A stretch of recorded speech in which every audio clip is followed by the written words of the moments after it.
All reports look good from here in the blockhouse at this time. All aspects of the mission go, T-minus 30 seconds and counting. Apollo 8 coming up on 20 seconds, and you're looking very good. T-minus 15, 14, 13, 12, 11, 10, 9. We have ignition sequence start. The engines are on. 4, 3, 2, 1, 0. We have commit. We have the clock is running. Roger, clock. No dia 21 de dezembro de 1968, os astronautas James Lovell, William Anders e Frank Borman embarcaram na primeira missão tripulada a orbitar a Lua.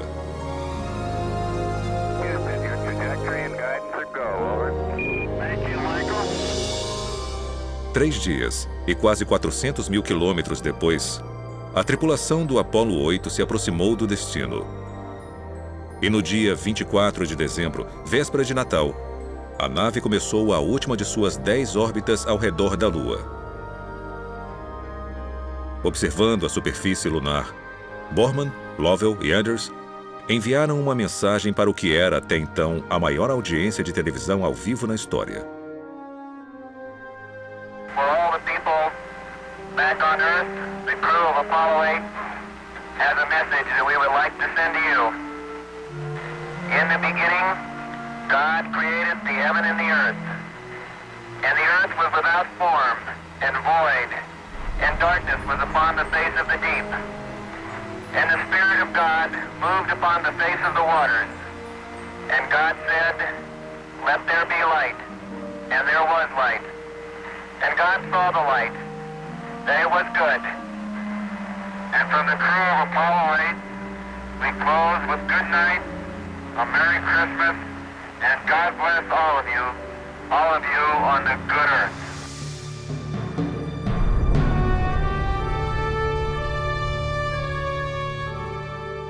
Logo após o seu retorno à Terra, perguntaram ao comandante da missão, Frank Borman, por que os astronautas escolheram ler a mensagem de Gênesis. Sua resposta demonstrou sua fé pessoal. Nós queríamos transmitir a nossa sensação de proximidade ao Criador de todas as coisas.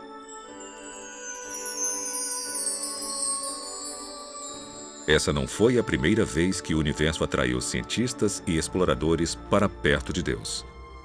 Na verdade, muitos dos fundadores da astronomia moderna, incluindo Nicolau Copérnico, Galileu e Sir Isaac Newton, buscaram revelar e honrar o Criador através de algumas das descobertas mais importantes já feitas.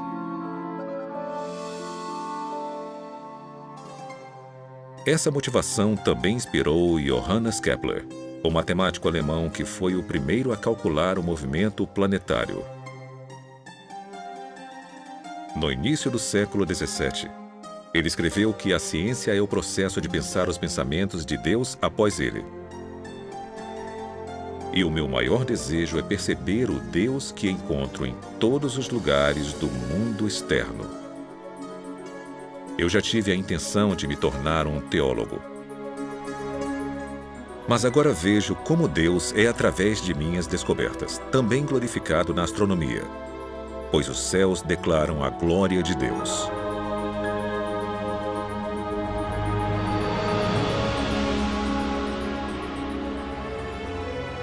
Hoje, mais de 4 séculos após Kepler, o universo continua nos cativando com seu esplendor e design.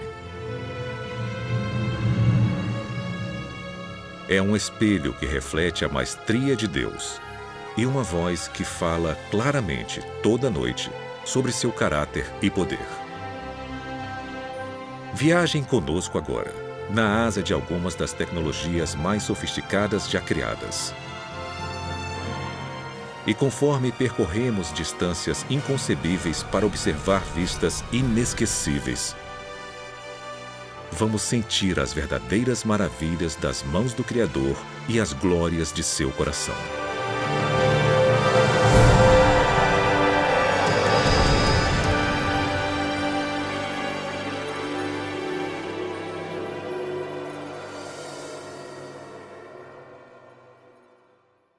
Olha, o tamanho e a grandeza do universo, eu acho que é tremendamente humilde. E pode ser que é através da beleza tremenda que nos é revelada pelas fotos do telescópio Hubble e do tamanho enorme do universo, nós comecemos a apreciar a majestade e a grandiosidade de Deus, que transcende o universo e é maior do que esse cosmos que vemos. Então eu acho que o tamanho do universo evidencia a grandiosidade e a majestade de seu Criador. Já parou para pensar sobre a imensidade de Deus? A pura magnitude de seu poder e tamanho? É um conceito difícil de entender, porque Deus é espírito, então não há nada físico sobre sua estatura. Ele não pode ser medido por metros ou milhas, tempo ou espaço. No entanto, talvez seja possível dar uma olhada no que não podemos ver ou tocar, fazendo uma jornada imaginária através de sua maior criação.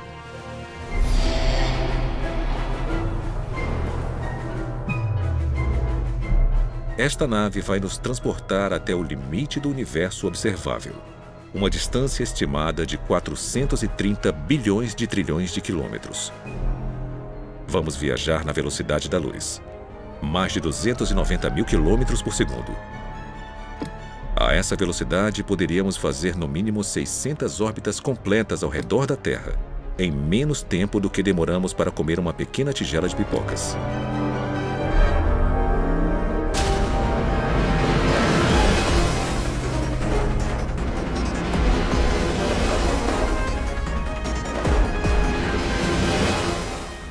Partimos no dia 1º de janeiro. Viajando rapidamente pelo espaço, chegamos na Lua em menos de 1,3 segundos. Então, 4 minutos e meio depois, passamos correndo por Marte. Continuamos seguindo pelos planetas gigantes gasosos: Júpiter, Saturno, Urano, Netuno. E 5 horas e 20 minutos após sairmos da Terra, chegamos no planeta anão Plutão. Agora vamos ajustar o trajeto para um ângulo quase perpendicular às órbitas planetárias.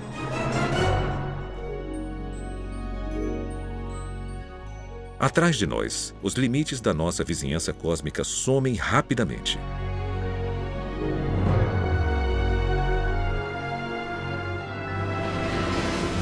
Entramos no espaço interestelar, o grande vazio entre o nosso sistema solar e a estrela mais próxima. 1 ano se passa, depois 2, 3, 4 anos. Finalmente, no dia 19 de abril do 5º ano desde a nossa partida da Terra, somos momentaneamente cegados pela luz do sistema Alpha Centauri. 3 estrelas unidas pela gravidade. Elas são as estrelas mais próximas ao nosso Sol. Nós viajamos aproximadamente 41 trilhões de quilômetros, mas estamos só começando. 10 anos-luz da Terra.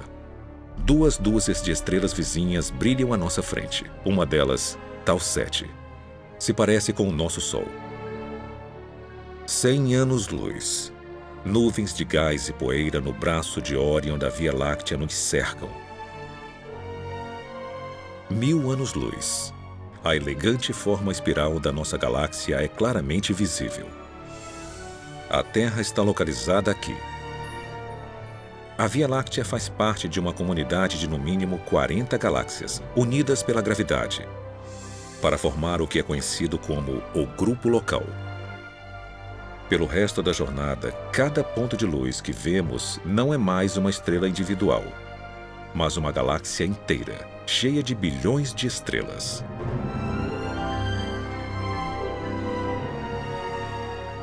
O nosso grupo local fica adjacente ao aglomerado de Virgo Cluster, uma grande concentração de aproximadamente 2.000 galáxias espirais, elípticas e anãs que emitem nuvens quentes de plasma e poeira.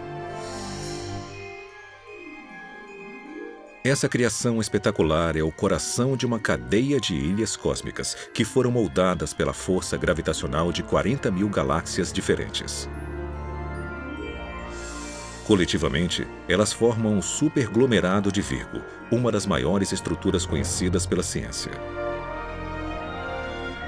Mas conforme nos afastamos, essa cadeia rapidamente se perde entre várias formações de composição e tamanhos similares. Pois Virgo é apenas uma gota em um balde cósmico que pode conter até 10 milhões de superglomerados, cada um sendo um fio fino na construção de larga escala do universo observável.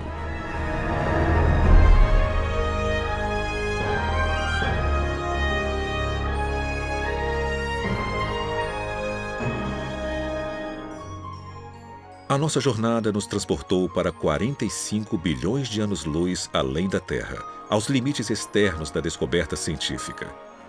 Uma grande teia de fios tecidos por cerca de 2 trilhões de galáxias e por estrelas mais numerosas do que grãos de areia em todos os desertos e praias do mundo. Então, qual é o tamanho de Deus?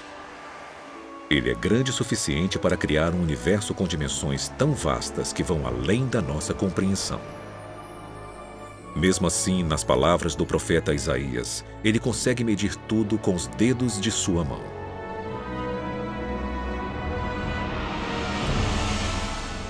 A magnitude do poder e do tamanho de Deus nunca poderá ser calculada pela matemática ou pela física, pois ele é onipotente, eterno e infinito. Mas se explorarmos o cosmos com a mente aberta, sem nos limitar às teorias do acaso cego e da colisão aleatória de átomos, vamos descobrir uma tapeçaria magnífica criada por um artista consumado que trouxe tudo isso à existência a partir de absolutamente nada. Depois revelou vislumbres de sua identidade através da grandeza e do design de tudo o que fez. E qualquer um que já tenha olhado para um céu estrelado, as evidências da estatura e do caráter de Deus brilham mais forte do que a luz de 1000 estrelas.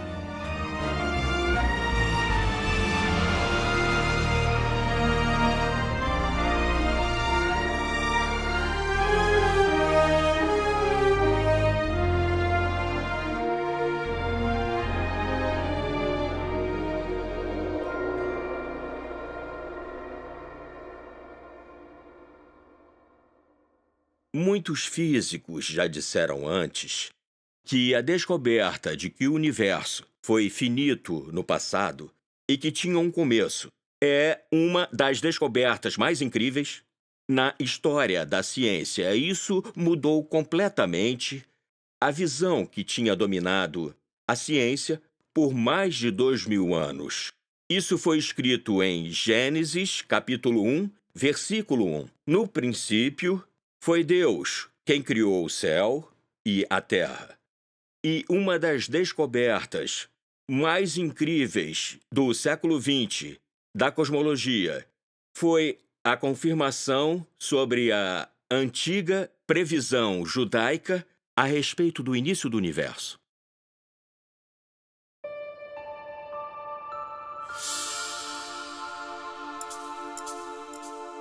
Durante os anos 1920, duas descobertas mais importantes da história e da ciência foram feitas aqui, no Observatório Monte Wilson, acima de Los Angeles. Por 8 anos, o astrônomo Edwin Hubble fotografou e estudou o cosmos com o maior telescópio do mundo. Em 1923, Hubble confirmou que formações misteriosas chamadas de nebulosas, que todos acreditavam ser nuvens enormes de gás, estrelas e poeira na Via Láctea, na verdade eram galáxias individuais localizadas muito além da nossa.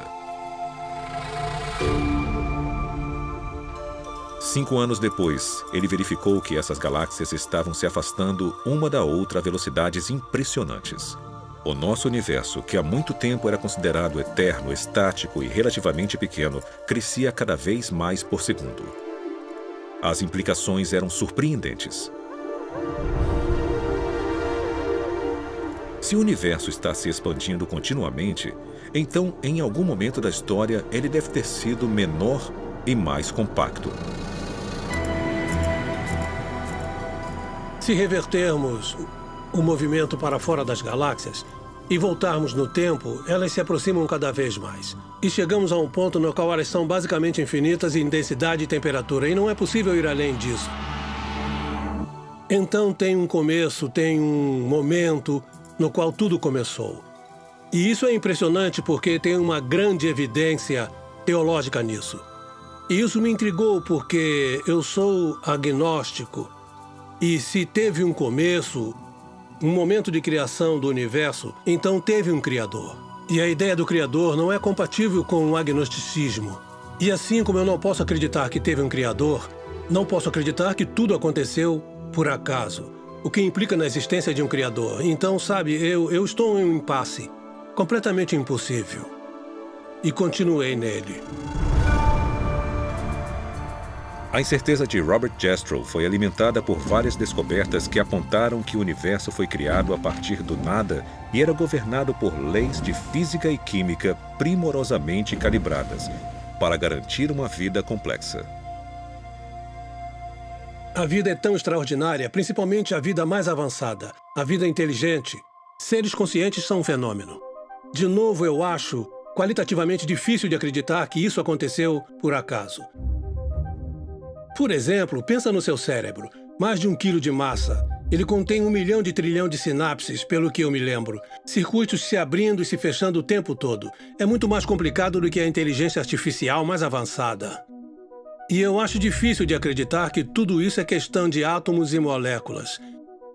Então eu tento encaixar no meu conceito de mundo a ideia de que há uma força maior de algum tipo que pode ser chamada de Deus ou de como você quiser. Mas eu não posso aceitar isso. Eu sou o que chamam de materialista na filosofia. Isso não significa que eu gosto de carros grandes. Os meus alunos sempre pensavam isso. Acredito que o mundo é feito inteiramente de substâncias materiais.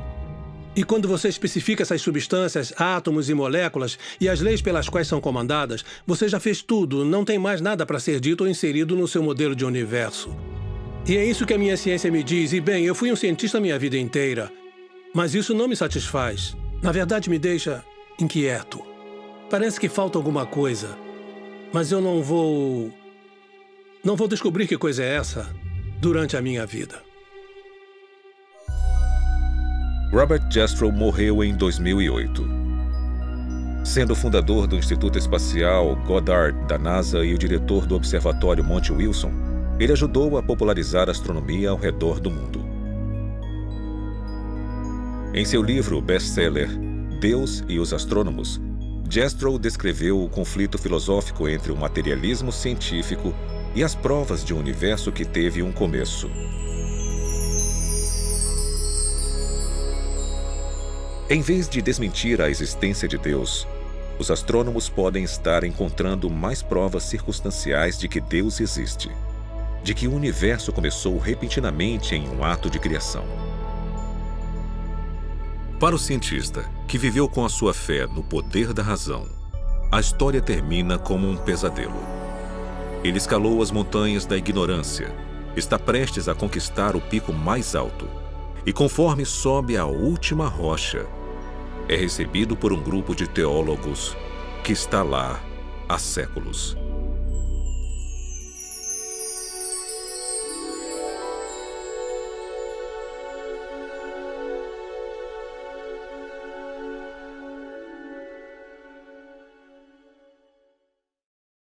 É um privilégio estar em um planeta tão habitável que nos permite viver confortavelmente e ter tudo o que precisamos para fazer ciência e aprender sobre o universo ao nosso redor. E para aprender sobre as nossas origens e para conseguir responder qualquer pergunta que possamos fazer. É claro que alguém pode falar que isso foi por acaso, essa é a filosofia dele, e ele pode recorrer a isso o quanto quiser, mas não é uma explicação satisfatória para mim.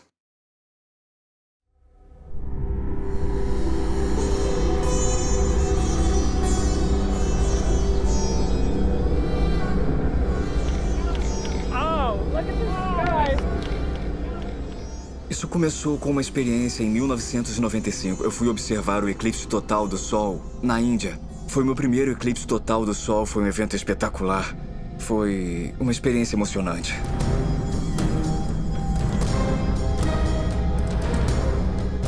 Seja um astrônomo que pode entender todo o fenômeno e prevê-lo em questão de 1 segundo em qualquer lugar da Terra, ou um nativo, todos ficaram maravilhados e reagiram da mesma forma a esse fenômeno incrível. Isso causou um grande impacto em mim. Por 51 segundos inesquecíveis, Guilhermo Gonçalves e milhares de pessoas viram maravilhados esse raro evento astronômico. Gonçalves depois refletiu sobre a beleza misteriosa que havia testemunhado no céu do norte da Índia e sobre os fatores que o tornaram possível.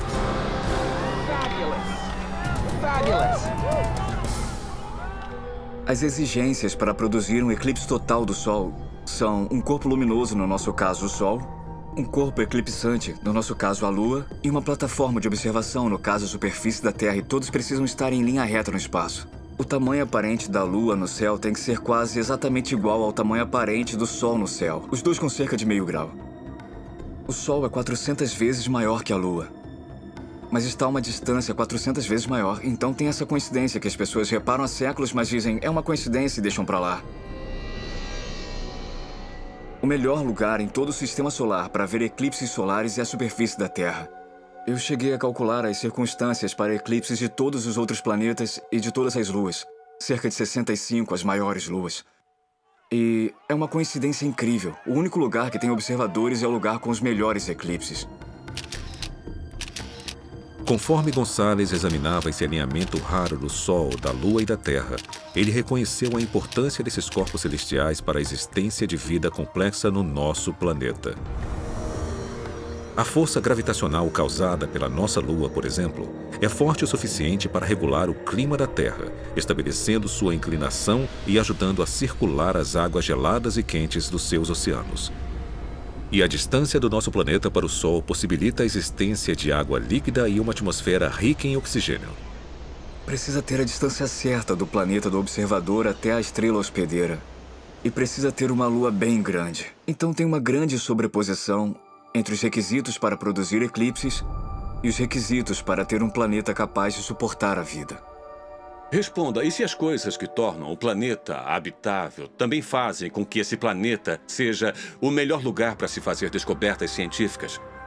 A natureza do nosso planeta, a natureza de sua atmosfera, a sua localização no sistema solar, o tipo de sistema solar onde ele está, até mesmo o tipo de estrela que nos cerca e a nossa localização na galáxia são ideais para se fazer uma grande variedade de descobertas científicas. E por acaso essas também são as condições mais importantes de um planeta habitável.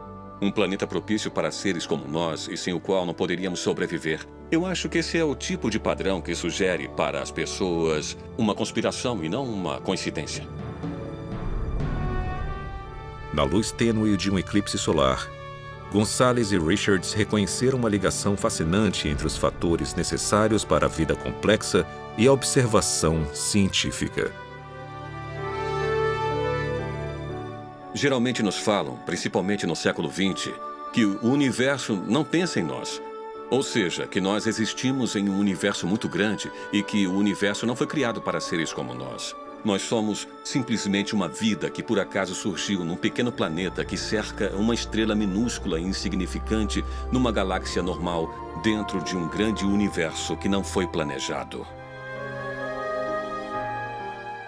O nosso argumento sugere uma ideia completamente diferente. Sugere que o universo foi planejado, que o universo existe por um propósito. E esse propósito não é simplesmente para que seres como nós existam, para que possamos nos ampliar além do nosso lar pequeno e paroquial, para ver o universo como um todo, para descobrir o universo e, na verdade, talvez para considerar se esse universo aponta para algo além de si mesmo. Tem um certo aspecto sobre o universo que não pode ser simplesmente explicado através de forças impessoais da natureza, de átomos que colidiram com átomos. Então, temos que buscar algo além do universo para tentar explicar isso. Porque o universo existe de forma que os lugares mais habitáveis também oferece as melhores oportunidades para descobertas científicas.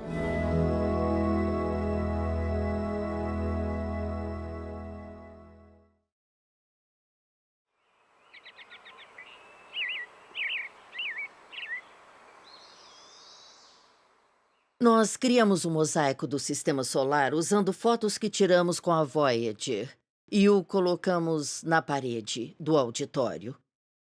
E tinha uma corda de veludo na frente dele, mas as pessoas sempre se aproximavam e queriam tocar a Terra. Elas apontavam e falavam: "Estamos aqui, você está aqui, é aqui que estamos." E tocavam. E não importava quantas placas de não toquem colocávamos, as pessoas sempre queriam se aproximar e tocar a Terra. Então, como resultado, bem, eu não sei quantas vezes aquela foto foi substituída, mas ela sempre ficava com furo e aquela foto, em especial, precisava ser trocada.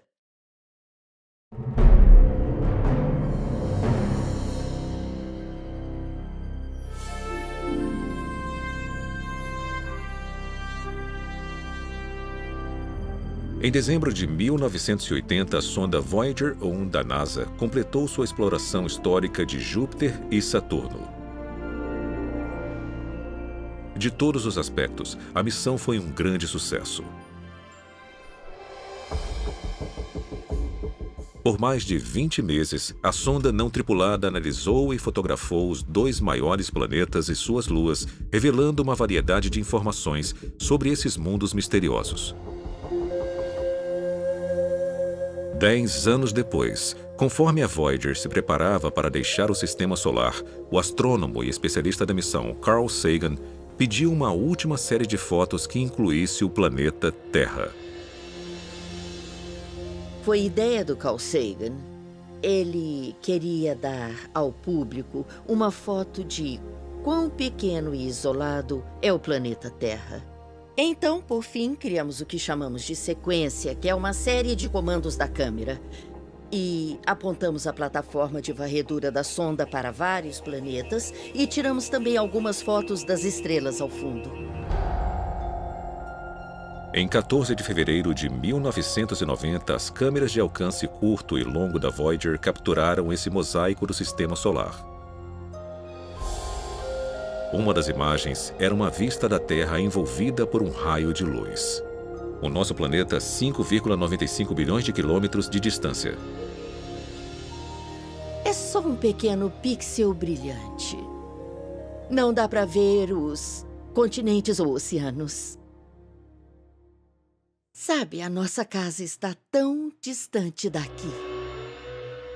O pálido ponto azul conquistou a imaginação do mundo. E em 1994, Carl Sagan compartilhou suas reações à foto durante uma palestra na Universidade Cornell. Nós vivemos em um planeta insignificante, de uma estrela monótona perdida em uma galáxia que repousa em algum canto esquecido do universo, no qual há mais galáxias do que pessoas. Mas considerem de novo aquele ponto. Ele é aqui. É o nosso lar. Somos nós. Nele, todo mundo que você conhece, todo mundo que você já ouviu falar, todo ser humano que já existiu e viveu sua vida. O conjunto de nossas alegrias e sofrimentos, todo herói e covarde, todo camponês e rei, todo casal jovem apaixonado, toda mãe e pai, toda criança esperançosa, todo inventor e explorador, todo professor de moral, todo astro, todo líder supremo, todo santo e pecador na história da nossa espécie. Todos viveram lá, em um grão de poeira suspenso em um raio de sol.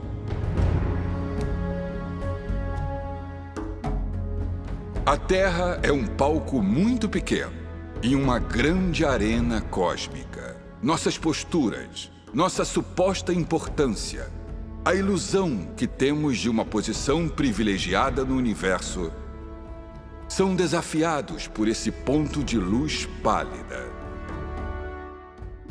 O nosso planeta é uma partícula solitária em uma grande e abrangente escuridão cósmica. Em nossa obscuridade, em toda essa grandeza, não há indícios de que chegará ajuda de outro lugar para nos salvar de nós mesmos. Parafraseando, Sagan diz que isso mostra a nossa insignificância cósmica. Nós não fomos planejados, nós não fomos criados, ninguém está cuidando de nós. Estamos por conta própria. Tá, então vamos pegar aquela foto de isolação e solidão e vamos compará-la à imagem bíblica da criação. E nessa visão teísta contrastante, nós fomos criados, nós fomos projetados, nós fomos planejados. Não estamos sozinhos. Essas duas visões da realidade vão levá-lo em direções bem diferentes. 3.000 anos antes de Carl Sagan ponderar sobre a significância dos planetas e das pessoas, Davi, o rei pastor de Israel, observou o céu noturno e achou respostas próprias. Elas estão registradas nos Salmos do Antigo Testamento. Ó Senhor, a tua glória é maior do que a dos céus. Quando vejo o céu noturno e vejo as obras dos teus dedos, a lua e as estrelas que tu preparaste, o que são meros mortais para que te lembres deles? Seres humanos para que cuides deles? Mesmo assim, pouco menor os fizestes do que os anjos e os coroastes com glória e honra. Tu examinastes o meu coração e sabes tudo sobre mim. Sabes quando me sento ou quando me levanto. Sabes os meus pensamentos, mesmo quando estou distante. Sabes o que vou falar antes mesmo que eu o fale. Tu andas na minha frente e me segues. Colocas tua mão de bênção em minha cabeça. Tal conhecimento é muito maravilhoso para mim, muito grandioso para que eu possa entender. Tu criaste o meu ser mais íntimo, moldaste-me no útero de minha mãe. Observaste-me conforme eu me formava em total reclusão, conforme era moldado na escuridão. Os teus olhos viram o meu corpo não formado. Todos os dias ordenados para mim foram escritos em teu livro. Eu te louvo porque me fizeste de modo especial e admirável. Tuas obras são maravilhosas, disso tenho plena certeza. Então Davi abre o seu coração, porque no fundo ele tem a reação certa, que é: eu fui um ser criado. Sou um produto de uma mente que construiu a mim e tudo isso. E apesar do fato dele ter construído coisas tão grandes e mais vastas do que eu, ele se importa comigo. Ele se importa comigo. Eu acho que a percepção do Carl Sagan é tão diferente porque o universo do Carl Sagan tem... Bem, de certa forma, Deus se foi. E se o principal ator para Davi, o Deus de Abraão, Isaque e Jacó, saiu de cena, então quem é o responsável? Quem construiu? Quem construiu tudo? Se não foi uma mente, se não foi um intelecto, se não foi uma pessoa, um ser supremo e poderoso com o qual possamos ter uma relação, então tudo que sobra é a física. A física tem que comandar o show. E nós nos tornamos, em vez de uma criatura planejada e criada por um grande criador, nós nos tornamos um caso de sorte de uma longa teia de acidentes cósmicos. E, na verdade, isso é muito solitário.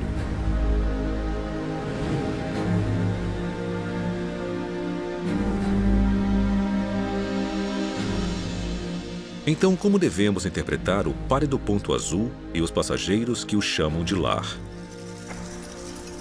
Será que estamos largados em uma partícula de poeira irremediavelmente perdida em um universo escuro e frio? Ou será que o nosso planeta, com sua atmosfera rica em oxigênio, abundância de água líquida, com seu clima temperado e localização ideal no sistema solar, com seu campo magnético geografia e dezenas de outros fatores que tornam a vida possível, é um produto magnífico de mente, propósito e plano? E se a Terra foi criada como um santuário para seres humanos, será possível nós existirmos por um motivo maior do que a mera sobrevivência? Talvez o nosso destino seja único no universo. E como Davi, podemos passar a nossa vida no pálido ponto azul pelo maior propósito de todos: para conhecer Deus e adorá-lo para sempre.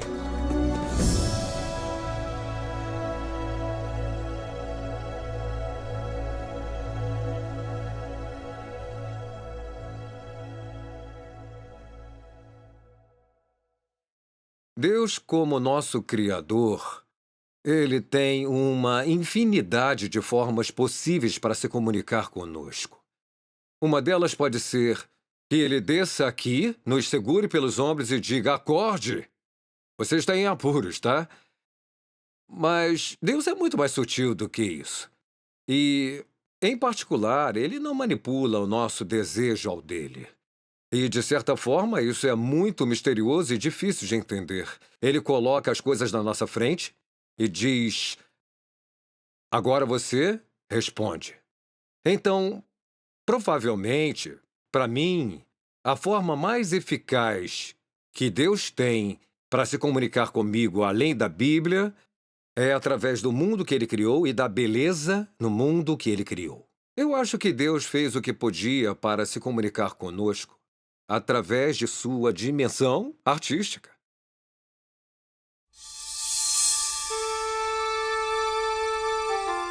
Elas estão entre as 7 maiores maravilhas naturais do mundo.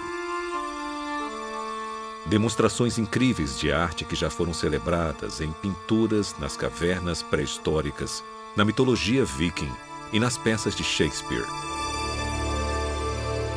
Em 1619, Galileu as nomeou de auroras, em homenagem à deusa romana do amanhecer. Hoje, também as chamamos de luzes do norte e do sul. No brilho etéreo desse fogo celestial, a beleza, o mistério e maravilha, tão evidentes através do universo, iluminam o céu polar desde a Islândia até a Antártica. Você fica intrigado com isso, fica curioso com isso. É lindo, é sutil, é interessante. Todas essas coisas se despertam. Uau! Então esse uau estimula o porquê, né? Por que aquilo está ali? O que está fazendo? O que causa isso?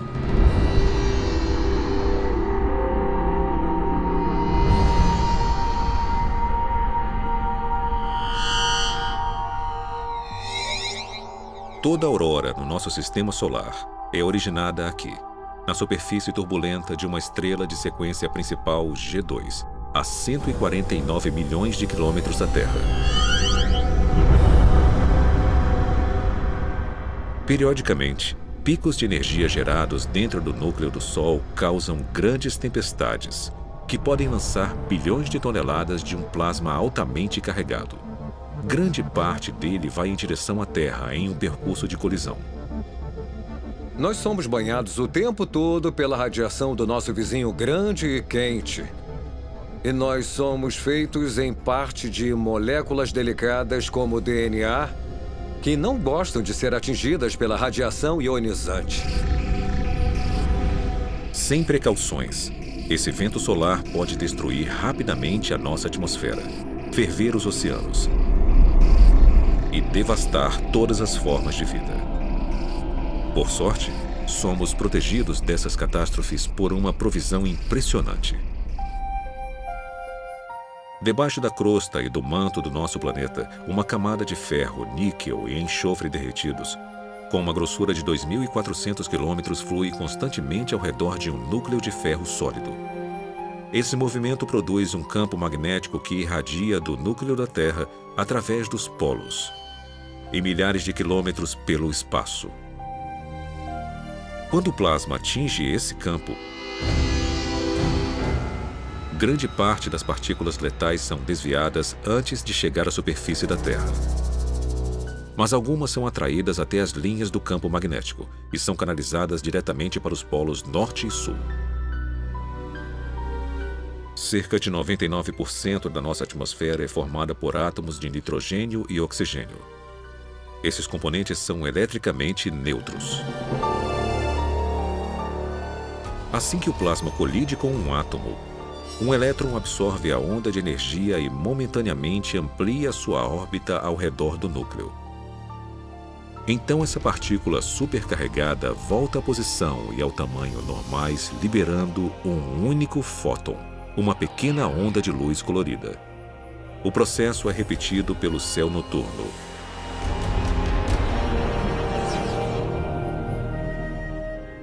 Dependendo da altitude, os átomos de oxigênio liberam fótons verdes e vermelhos, o nitrogênio, azul intenso e tons de roxo. Essa enxurrada de reações atômicas gera grandes cortinas luminosas que podem se estender 402 quilômetros para o espaço. Às vezes, elas formam anéis espetaculares acima dos polos magnéticos.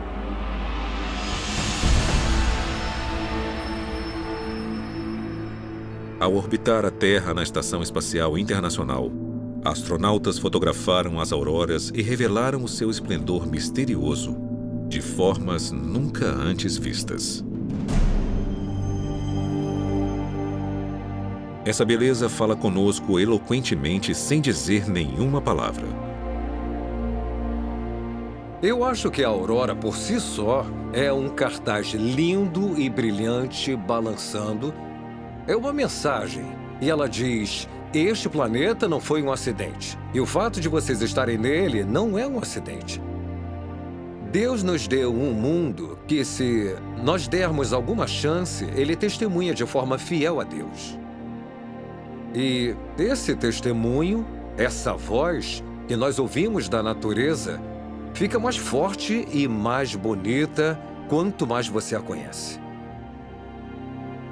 A sabedoria de Deus realmente é infinita e Ele criou um mundo com tantos detalhes interessantes. Admiração, majestade, maravilha, beleza, funções biológicas, integridade planetária, o papel do planeta como um todo para manter a vida. Se colocarmos as peças na posição, vamos seguir esse mistério de pista a pista.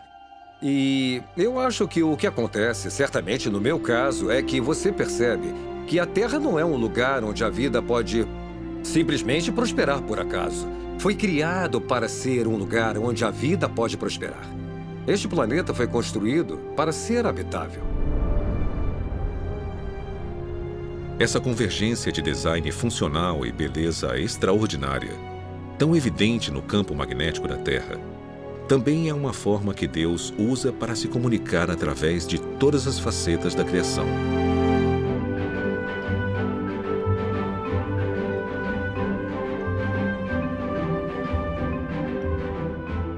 Primeiro, ele captura nossa atenção com artes de tirar o fôlego, pois o mundo natural é uma galeria cheia de obras de arte, cada uma com seu significado e revelação. Depois, se buscarmos entender com afinco os como e porquês do cosmos, ficamos frente a frente com o Criador de tudo. O artista e engenheiro eterno que criou as maravilhas físicas que enchem os nossos olhos, inspiram os nossos corações e garantem a nossa sobrevivência no terceiro planeta depois do Sol.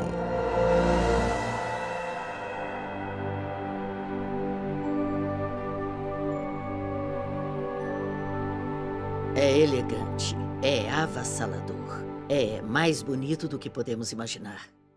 A criação faz mais sentido para mim porque explica os padrões que vemos no universo e explica a origem da vida como sendo devido a uma inteligência que criou uma beleza e complexidade que não podemos encontrar em nenhum lugar. Acho que quanto mais aprendermos, mais complexas as coisas vão ser.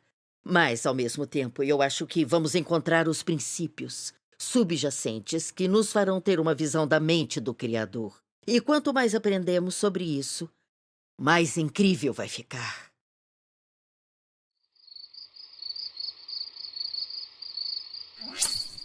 Aqui vai uma pergunta que pode literalmente deixá-lo acordado a noite toda. Quantas estrelas existem no universo? Em uma noite de céu limpo no deserto sem um telescópio, podemos ver cerca de 5.000 estrelas individuais. Todas elas estão localizadas na Via Láctea, uma galáxia espiral relativamente típica, com uma população estelar entre 100 bilhões e 400 bilhões de estrelas. E a Via Láctea é só um pontinho no universo observável, que possui uma quantidade estimada de 100 bilhões até talvez 2 trilhões de galáxias ao todo. Agora, vamos fazer as contas. Usando estimativas conservadoras, vamos multiplicar 100 bilhões de galáxias por 10 bilhões de estrelas por galáxia. O resultado é impressionante. 1 bilhão de trilhão de estrelas. E lembrem que é uma estimativa mínima.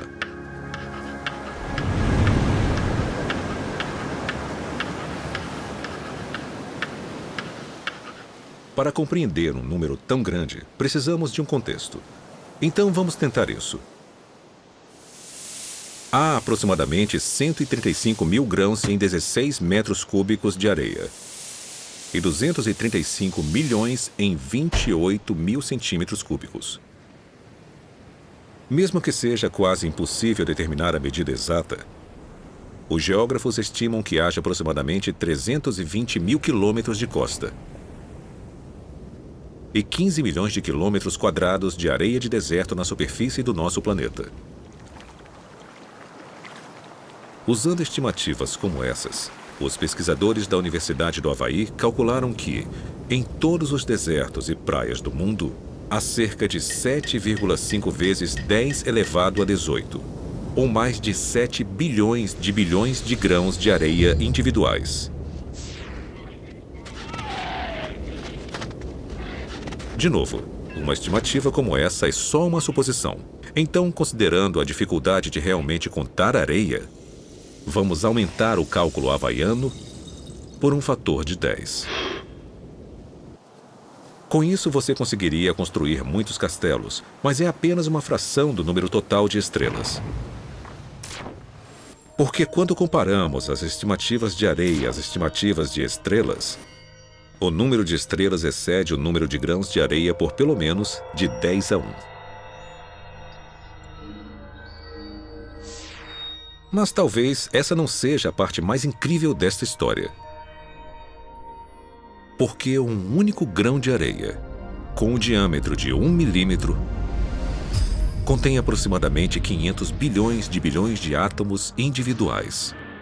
Há mais átomos em um grão do que a quantidade total de grãos de areia na Terra, ou de estrelas em 1 bilhão de galáxias como a Via Láctea.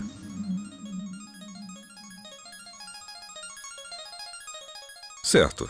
Antes de desligarmos a calculadora, uma dose final de números altos. Em uma única gota de água,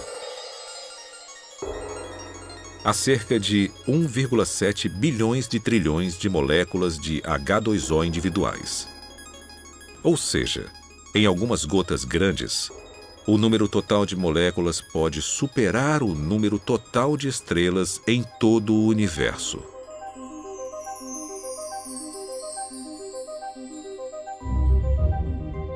Então, o que podemos interpretar a partir destas contas sobre a estrutura básica da criação? Bem, para começar, nós vivemos em um planeta que faz parte de um cosmos inimaginavelmente grande e complexo. E esse planeta está cheio de incontáveis universos atômicos e moleculares, inimaginavelmente pequenos, e às vezes até mais complexos. E cada um desses reinos físicos, seja gigante ou microscópico, é mantido unido a cada segundo de cada hora de cada dia pelo Deus que criou tudo.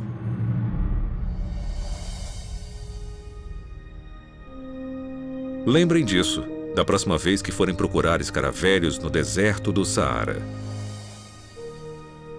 ou quando forem acampar na América do Sul, sob o brilho surpreendente da Via Láctea.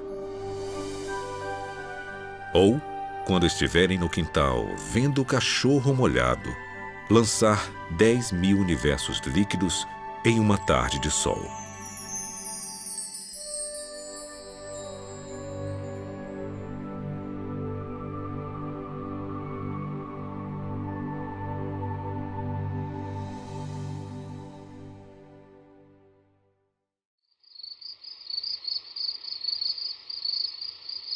Quando a minha filha de 6 anos olha para as estrelas, ela me diz: é tão óbvio que Deus existe. Como alguém pode questionar isso? Como alguém pode pensar o contrário? Tem uma sensação intuitiva que diz que Deus claramente fez isso. Nós fomos criados para poder ver Deus através da ordem criada. É um livro para ser lido. E ele aponta para além de si mesmo.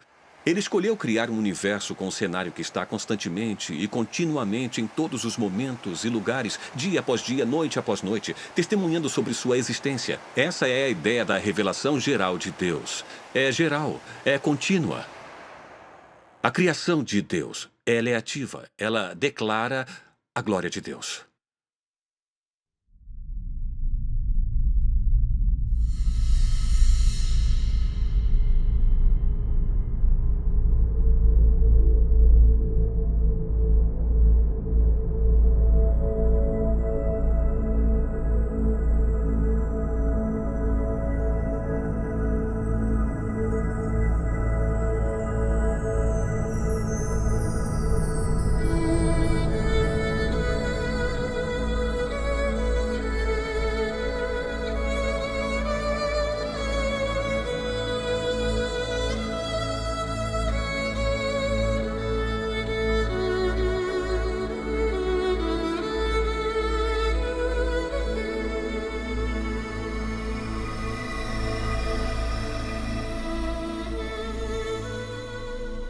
Os céus declaram a obra de Deus. O firmamento proclama a obra de suas mãos. Dia após dia, eles fazem sua declaração. Noite após noite, eles revelam sabedoria. Eles não usam palavras, não escutamos nenhum som deles. Mas sua voz é ecoada para toda a terra, suas palavras até o fim do mundo. Levante os olhos e olhe para o céu. Quem criou tudo isso? Ele que traz os astros um por um. Ele determina a quantidade de estrelas e chama todas por nome. Grande é o nosso Senhor e poderosa é a sua força. Sua compreensão é infinita.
O Senhor é o grande Deus, o grande Rei acima de todos os deuses.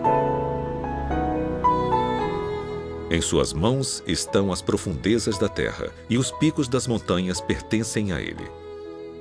O mar é dele, pois ele o criou, e suas mãos formaram a terra seca. Todas as nações são apenas uma gota em um balde. Não são nada mais do que poeira nas balanças. Ele segura a terra como se fosse um grão de areia. E tudo isso é apenas o começo de tudo o que ele faz. Simplesmente um suspiro de seu poder.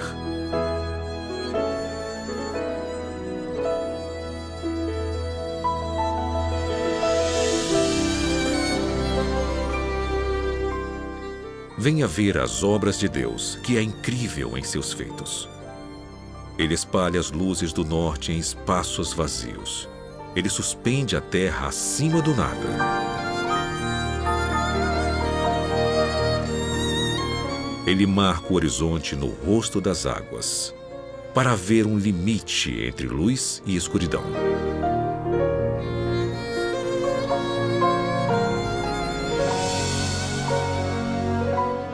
Os que vivem no fim da terra ficam maravilhados com seus feitos. Desde onde o sol nasce até onde se põe, tu inspiras gritos de alegria.